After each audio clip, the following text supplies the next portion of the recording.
Leaders, real life leaders.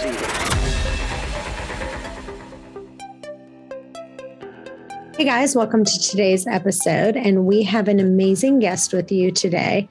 Her name is Janet Fouts, and she is going to be talking about how to work with remote teams and having trust in your employees. She's a human potential facilitator, and you'll find out a little bit about what that is. She's also the author of Microdosing Mindfulness. And so as our company has gone virtual, we're now in 15 states. And so we have to have our teams be more remote. We've hired for the first time ever. We've got 2 people in India that we hired to add on to our web team. So having trust in those remote teams is so important. And we're excited to have you on with us today, Janet. Thank you. I'm happy to be here. So let's talk about, for just a minute, kind of what kind of systems and processes do you have to have in place? And what is the mindset that the leader needs to have in order to be able to trust that your employees are actually working? You know, some of that distrust comes from really old school styles of leadership where people say, just do it. Here's what I need you to do it. And then they keep coming back and micromanaging that to see if they did it, to kind of tweak things. And that develops mistrust in the employees and you, because they really don't feel like they can trust you to just say, do this, and they'll do it and everything will be fine. But if they're micromanaged, then trust just completely erodes. And now those managers who were micromanaging in the office, now they're remote and they really don't know what people are doing. And yeah, there are some people who are just screwing off and not doing anything, but that's kind of minimal. And when we look at the production and we see that people are actually getting things done, great. But there's still that level of mistrust going both ways. Mistrust in the employees for what the manager is doing, if they are maybe looking for somebody else to do their job or giving somebody else more work, or missed opportunities that they think they should have gotten a raise or they should have gotten another opportunity and they didn't get it. And, you know, if the whole thing comes down to how do we communicate with each other? How often do we communicate with each other? And are we listening? Because listening is absolutely key, that we're listening to our employees and our employees are listening to us. And that goes beyond directives and into questions, curiosity, understanding. And that all kind of comes down to mindfulness. Are we aware of ourselves and are we aware of others?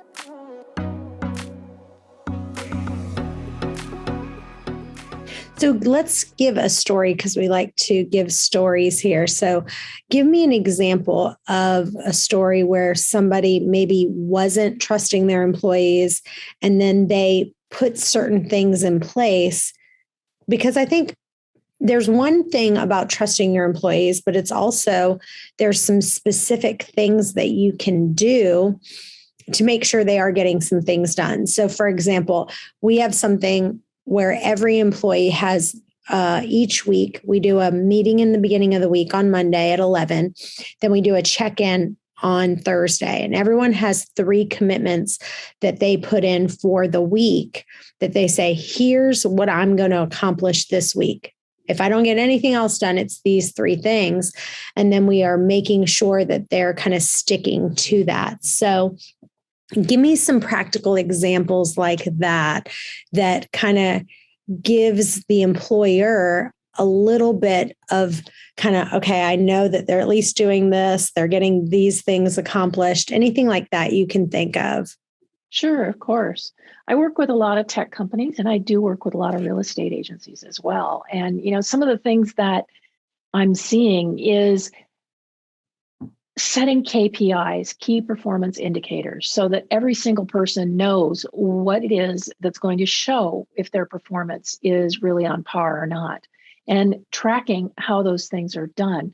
That doesn't always develop trust because sometimes people don't think that, you know, that one person is doing it. Maybe they're outsourcing it, which is quite common these days.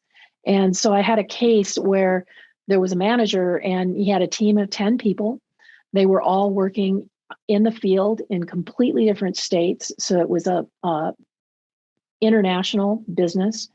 And they really were worrying that everything was being outsourced, that the work that was getting done, sometimes the language would come back and it wasn't the same way that the employee spoke. Things were getting done, but he wasn't sure that they were doing the job or somebody else was doing it. And some mistakes started coming back and he started to get worried about it. And he actually fired him without ever asking him if it was his work or not. He just said, this work is unsatisfactory. I don't want to deal with you. And I feel like you're cheating me. And in fact, once he talked to the rest of the team, he was doing it with someone else, but it was someone else on the team. They were collaborating together. And when the manager fired him, the other person stepped up and said, no, we were working together because he was having some family issues. Somebody was sick and he needed help. And so we as a team pulled together. We just didn't want to tell you because we didn't think that we could trust you to manage that well. And then you fired him and you just proved that to us, that we can't really trust you to reach out. There was no level of communication and there was really zero compassion. I think that's something that leadership really needs to understand now, is that we really need to talk to people more than we ever have before. Because if you're out of sight, out of mind, we're going to do whatever it is that we need to do. We're going to get our work done and we're going to get it done however we want to do it. But if there isn't communication and we don't know how things are going in the management office, then, things get kind of wonky and kind of run astray. Hey guys, I'm so excited. My new book, One Meal and a Tasting, is out now. And if you order the book on Amazon, just the regular paperback edition, if you go in and make a review, you will get the audio book for free. Send a copy of your receipt to questions@chantelrayway.com and you'll get the audio book right away. So have you seen it where kind of maybe with virtual, they're doing more Zoom calls? Because I think people think, okay, we're virtual and it's like out of sight, out of mind. Would it be like, okay, let's add a few more little 5-minute check-ins? Maybe, we do a check-in at 9 a.m., a check-in at 12, with everyone's camera on. So we know you're not at Ocean Breeze or, Busch Gardens with your kids. You actually are working, or is that too micromanaging? Kind of where's that balance? I don't think it's necessarily too micromanaging, but if we tell people that they can work remotely, they can be at Busch Gardens and still get their job done. I work with a lot of creatives, and so they can be sitting at the beach and getting their job done and doing their work. And I find that when we require people to show up for meetings, and especially require them to leave the camera on with Zoom, we're basically telling them we don't trust them. And so again, it depreciates the level of trust in the group. So, what I've been telling people is, I know you've got a fairly large team, pick up the phone, or you can do one-off Zooms with each person on your team once a week. Just do a check-in. Doesn't have to be everybody, but if you have people that, you feel are maybe a little lost, they're not performing as well, then reach out to them. And instead of saying, are you getting your work done? When you start, say, how are you doing? Show a little compassion about understanding what their situation might be like.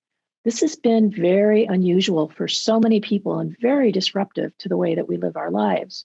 And so now all of a sudden, a year and a half, all of a sudden, we're starting to understand how important it is to stay in touch with people. In the end, with that conversation that we just had, that manager got fired. And the new manager that came in started checking in with the employees. And, we talked about how to really communicate with the employees without taking up too much of their time, because spending Zoom all day is not a good use of our time. Neither is getting pinged on Slack every 12 seconds. with, things that really aren't pertinent to you. It's about having consideration in both directions.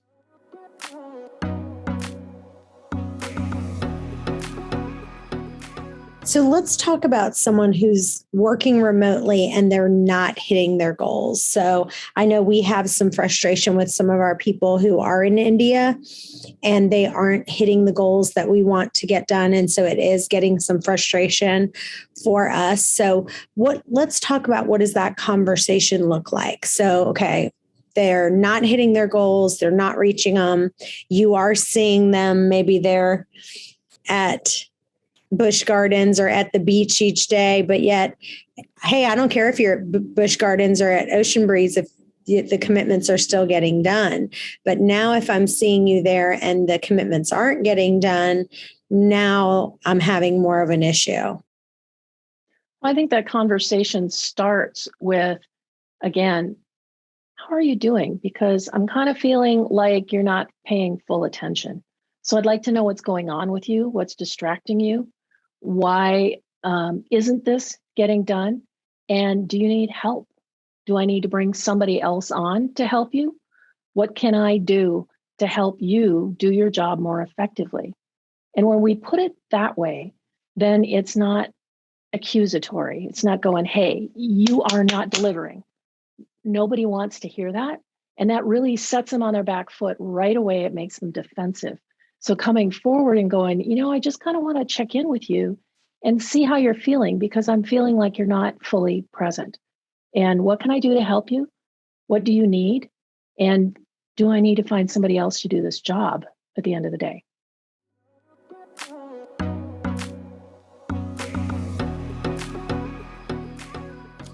Perfect. And then, you talk about being mindful and you've got this book. So how can you combine the two of being mindful and also getting people, kind of, when you think of mindful, you think, okay, I'm kind of in a calm state, but there's also, kind of pumping people up to get the job done and getting it going. How do you kind of marry the two together? I'm so glad you brought that up because that's really the basis of this book is that people have a lot of misconceptions about what being mindful is. Yes, there is that zen and the calm and all of those things. People think of that as very soft and not leader qualities. But actually, mindfulness is something that can happen in 1 second. Let's say, for example, that you're answering a bunch of emails and the phone rings and it's your boss. So you pick up the phone, but you're still reading the emails and your boss is talking and you hear half of it. And then you say something that was going to be in the email. And now you realizes that you're not paying attention at all. What you could do instead is when the phone rings, you look, you see it's your boss, you turn away from the email, take one breath, and then answer the phone. And now you have become fully present for your boss. It isn't about being calm. It's about being present. It's about paying attention. And that's all mindfulness is. It's paying attention. So when I say microdosed mindfulness, it's really about these little tiny things that we can do throughout our day that actually make us more efficient, make us more effective, make us better communicators. And at the end of the day, it makes us less frazzled because we're actually paying attention instead of being all over the place and so many things going on at once that we really aren't fully present. And then we realize that half of the stuff we did, we're going to have to redo because we weren't paying attention. Does that make sense? Yeah, it does.